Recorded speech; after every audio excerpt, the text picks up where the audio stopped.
हमने तन मन धन द्वारा विकर्म किए हैं ना, ठीक है।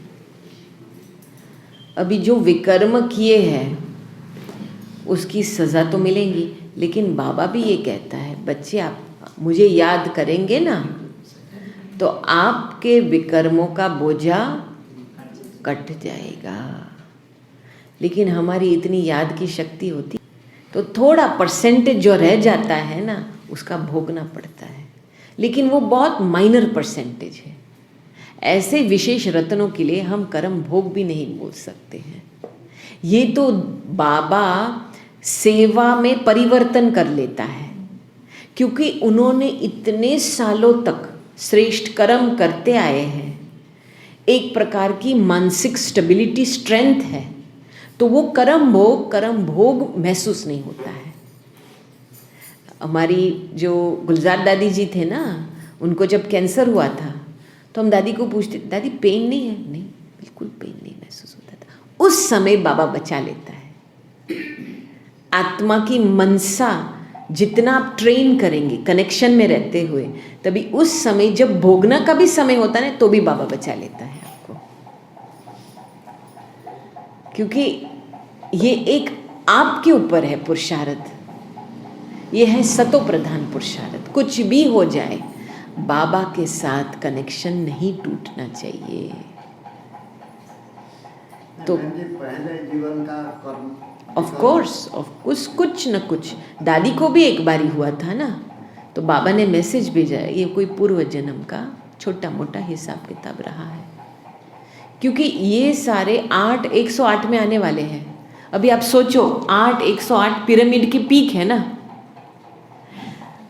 थोड़ा सा भी गिरे पीछे कितने लोग गिरेंगे, और वो भी विकर्म करेंगे तो किसको भोगना पड़ेगा? उनको भी भोगना पड़ेगा, चाहे उन्होंने डायरेक्ट विकर्म नहीं किए हैं, लेकिन जो कर्म किए हैं, जिसको दुख कष्ट मिला है, वो भी विकर्म में गए हैं ना, तो थोड़ा परसेंटेज इनको भी भोगना पड़ेगा ना। तो इसीलिए बाबा ने एक बारी बताया था कि आप अपने आप को पूर्वज समझेंगे ना तो कभी माया नहीं आएंगी। पूर्वज माना हम जड़े में बैठे हैं, एकदम डीप और स्टेबल और गुप्त। थोड़ा सा भी शोई पिक्चर, कोई भी बात का शोई पिक्चर, कोई मुझे देखे, कोई मेरी बात माने, कोई मुझे अटेंशन देवे, मुझे स्टेज चाहिए, सेवा चाहिए, कुछ भी ऐसी बात है तो माया आ गई। तो इसीलिए बाबा बहुत आज की मुरली में सावधान किया है कि बच्चे जितना हो सके दिन भर में याद का कनेक्शन रहना चाहिए। हमारा बहुत एक्सपीरियंस है, हम सेवा की फील्ड पे जाते हैं ना, कुछ ना कुछ होता है, चाहे आप धन द्वारा हिसाब किताब चुकतू करो, तन द्वारा हिसाब किताब चुकतू करो, संबंध द्वारा हिसाब किताब चुकतू करो, लेकिन उससे भी बाबा बचा लेता है। मैं आपको एक स्टोरी बताती हूँ। हम जब जर्मनी गए थे तो जर्मनी में हम कहाँ थे? कोलोन में थे। और कोलोन में जो जर्मन बहन है वो बहुत पुरानी है, तो दादी ने उसका भी नाम गोपी रखा था। तो हम 2 गोपी एक सेंटर में, ठीक है, वो सेंटर कोऑर्डिनेटर थी। तो 2 दिन वहाँ रहे, अच्छी सेवा हुई। फिर उसके बाद मुझे दूसरे शहर पे जाना पड़ा, वो स्टुटगार्ट। तो सवेरे की 6:20 की ट्रेन थी कोलोन से, तो गोपी मुझे ट्रेन स्टेशन पे लेके गई, ठीक है। और फिर उस समय तो कोई बहुत होता नहीं है, 6 बजे हम पहुँचे। तो एक ट्रेन का डब्बा जिसमें बस 2 ही आदमी थे, एक आगे बैठा था, एक पीछे बैठा था। तो सामान तो चढ़ा दिया रैक पे। फिर मैंने गोपी को बोला, ये मेरा पर्स है, आप हाथ में पकड़ो, मुझे वॉशरूम जाना है, क्योंकि जब ट्रेन चालू होंगी तो 3 घंटे का 2.5-3 घंटे का ट्रैवल टाइम है, उसके बीच में मैं तो सामान नहीं छोड़ सकती हूँ, तो मैं अभी वॉशरूम होके आती हूँ। तो फिर इसको बताया, हाथ में दिया हैंडबैग। जैसे हम वॉशरूम में गए 3-4 मिनट लगता है वॉशरूम में, थोड़ा बहुत टाइम नहीं लगता है। वापस आई तो मैंने देखा वो खड़ी है वहाँ पे सीट के बाजू में, लेकिन हैंडबैग गायब। मैंने बोला गोपी क्या हुआ, मेरा हैंडबैग कहाँ है? कहती अरे यहाँ ही रखा था मैंने। मैंने बोला मैंने आपको हाथ में दिया था तो यहाँ क्यों रखा आपने? कहती है वो आदमी है ना आगे वाला, उसने मुझे पूछा कि टाइम क्या है। मैंने बोला टाइम तो यहाँ लिखा हुआ है। तो उसने क्या युक्ति रची, वो आदमी ने इसको आगे बुलाना, और पीछे वाला भाई जो था वो पर्स उठा के लेके गया, और दोनों भाई गायब। उस पर्स में सब कुछ था। हम सारा यूरोप का टूर करके आए थे। जो डोनेशंस मिले थे, 2 पासपोर्ट थे, वीज़ा थे, टिकट्स थे, कार्ड्स थे, इंश्योरेंस था, ड्राइविंग लाइसेंस था, आप जो भी आईपैड था, मोबाइल फ़ोन था, इंडिया का फ़ोन था, यूके का फ़ोन था, जो भी चीज़ आपकी आइडेंटिटी को सिद्ध कर सकती वो चीज़ सब इस हैंडबैग में था। एक सेकंड के लिए जैसे किसी ने आपको नंगन कर दिया ऐसे लगा मुझे, एक सेकंड में। फिर मैंने गोपी को धक्का लगा, मैंने बोला तुम निकलो, नीचे जाओ, देखो किसने ले लिया है।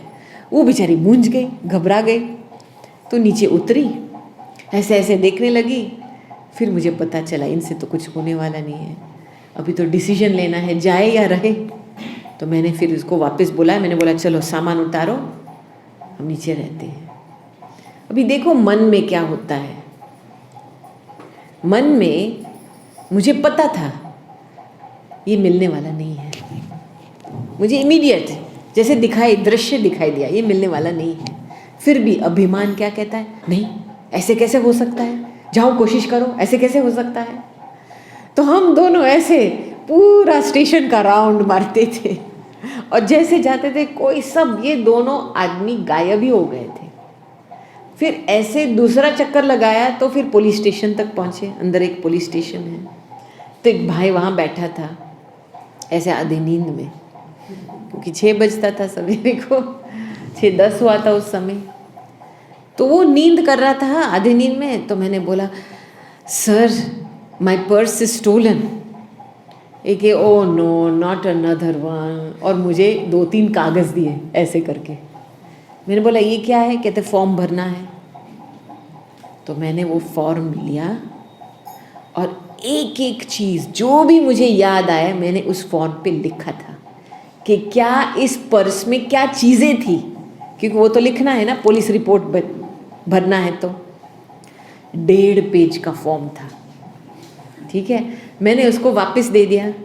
वो अंदर जा कर के उसने अपना टाइपिंग शुरू किया, कम से कम 10 मिनट तो लगा उसको। इन बिटवीन मैंने जैसे पूरा लिख दिया, मैं खाली हो गई और मैंने अपने आप को अशरीरी बना दिया, बिल्कुल जैसे इस बात को मैंने बाबा की तरफ अपने आप को अशरीरी बन दिया, पूरी बात बाबा की गोद में डाल दी। और वंडर की बात ये थी, फिर मेरा मन बिना पूछ के, बिना डायरेक्शन देते एक बहुत ही सुंदर दृश्य क्रिएट किया। मन ने हैंडबैग को इमर्ज किया, पर्स को इमर्ज किया, पर्स का जिप को खोला, और जो भी चीज़ें थी उस पर्स में एक गुड विश लेकर के एक घर में मंजिल पर पहुंचा दिया। समझो आईपैड कोई बच्चे के हाथ में चला जाए, जो कैश था कोई मदर के हाथ में चला जाए ताकि वो घर संभाल सके, या किसी कोई बच्चे की एजुकेशन में जाए। तो एक एक चीज़ को जैसे मन विदाई दे रही थी और गुड विशेस के सहित विदाई दे रही थी। मैं तो ये दृश्य देख करके हैरान हो गई। मैंने बोला तुम कितना अच्छा मन हो, हाँ। तो इतना मज़ा आया इस दृश्य में, और जैसे सब चीज़ें को विदाई दे दी, वो जिप एंड तक पहुंची, तभी पूरा दृश्य खत्म हो गया और मेरी पूरी फिजिकल सिस्टम रीसेट हो गई, जैसे कुछ हुआ ही नहीं। बिल्कुल फिजियोलॉजिकली कोई भी इम्पैक्ट, जो असर होता है ना उस शॉक का कि कुछ हो गया, बिल्कुल खत्म, एक सेकंड में, जैसे कुछ हुआ ही नहीं। फिर मैंने गोपी को बोला चल भागो, अभी जाके घर जाके कैंसिल करना है, बैंक के साथ बात करनी है, अभी नया पासपोर्ट निकालना है, इमरजेंसी पासपोर्ट, और वहाँ दूसरी बॉन में जाना पड़ेगा, एम्बेसी में जाना पड़ेगा। तो मैंने बोला तुम छुट्टी ले लो, चलो मेरे साथ, क्योंकि मेरे पास कुछ है ही नहीं। तो वो 7 बजे से लेकर के इतना भाग दौड़ हुआ, लेकिन मज़े में हुआ, कुछ भी असर नहीं कि मेरा कुछ नुकसान हुआ। बस जो करना है करो, बॉन जाओ, एम्बेसी पे जाओ। और 1 बजे से पहले हम पहुँचे और 10 मिनट बाकी रहे थे उसके लंच का। तो उस बहन ने मैंने समझाया, बहन ऐसा ऐसा हुआ है। कहती ठीक है मुझे दे दो, ये एक्चुअली आधा दिन का काम होता है, मैं कर देती हूँ। 2 घंटे के अंदर मुझे पासपोर्ट मिला। और फिर 3 बजे जब भी पासपोर्ट मिला, तभी मैंने गोपी को पूछा, अच्छा नेक्स्ट ट्रेन कब है स्टुटगार्ट के लिए? तो उन्होंने बोला अभी 3:30 बजे की ट्रेन है। तो टिकट उन्होंने मुझे दी, थोड़ा पैसे दिया, एक छोटा सा पर्स भी दिया, और हम ट्रेन पे चढ़े। और हम जैसे स्टुटगार्ट पहुँचे, 7:10 को पहुँचे, 7:30 बजे हमारा पब्लिक प्रोग्राम था सेंटर पे। 5 मिनट की दूरी है सेंटर स्टेशन से। हम 7:20 को सेंटर पे पहुँचे, थोड़ा सूप पिया, और जैसे हम हॉल में गए प्रोग्राम के लिए, मुझे ना प्रोग्राम का टाइटल का पता, मैं बिल्कुल भूल गई थी कि प्रोग्राम होने वाला है, ना कुछ पता क्या बोलना है। तो बहन जो परिचय दे रही थी कि अभी ये प्रोग्राम चलेगा, और प्रोग्राम का टॉपिक ये है, how to use the power of meditation to overcome. Wonderful. चुनौतियों को पास करने के लिए मेडिटेशन की शक्ति का उपयोग कैसे किया जाए। मैंने बोला थैंक यू बाबा, मैंने कहानी सुना दी। उसमें ही कितना मुझे सीखने को मिला इस एक्सपीरियंस से। क्योंकि देखो, शायद कुछ कर्म का हिसाब किताब रहा हुआ होगा मेरे नाम से, गोपी के नाम से कर्म का हिसाब किताब था, लेकिन इस गोपी द्वारा मैंने चुकतू नहीं किया, वो गोपी ने चुकतू किया। समझ में आई? इतनी बाबा रक्षा करता है।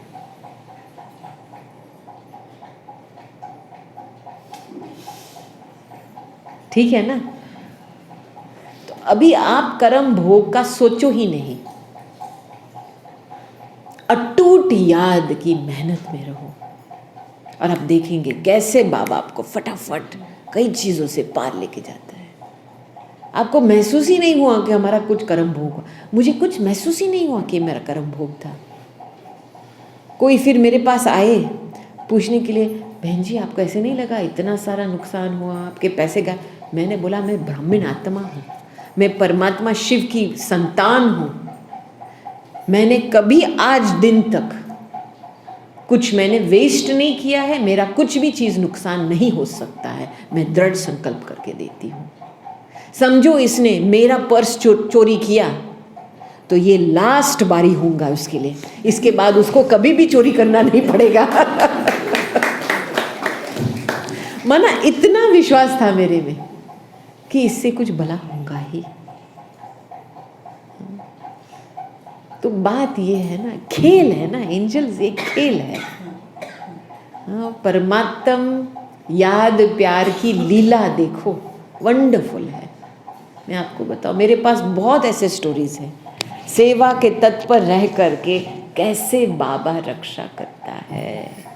कुछ फीलिंग नहीं आती, थोड़े समय के लिए कुछ होता है, फिर पास हो जाता है, पता भी नहीं चलता है कुछ हुआ है।